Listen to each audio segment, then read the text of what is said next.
Hi friends, இன்றைக்கி நம்ம பார்க்க போகிறது தேங்காய் சட்னி தாங்க. இது ரொம்ப டேஸ்ட்டாக இருக்கும். இட்லி தோசைக்கு ரொம்ப சூப்பரான ரெசிபிங்க.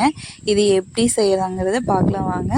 இது பண்ணுறதுக்கு ஃபஸ்ட்டு நம்ம தேங்காயை இந்த மாதிரி திருகி எடுத்துக்கோங்க. நீங்கள் பீஸ் போட்டு எடுத்தாலும் ஓகே தான்.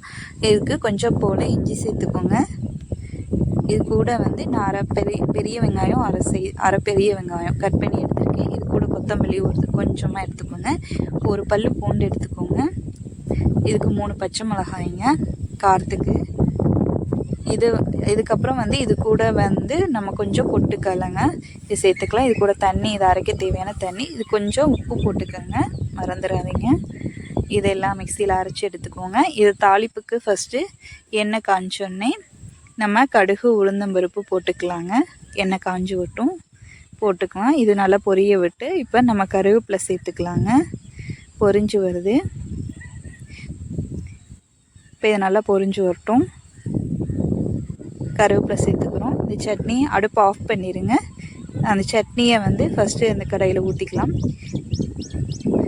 அவ்வளோதான். இதை கலக்கி எடுத்து நம்ம இட்லி தோசைக்கு சாப்பிட்டுக்கலாம். அடுப்பு ஆஃப் பண்ணிடுங்க.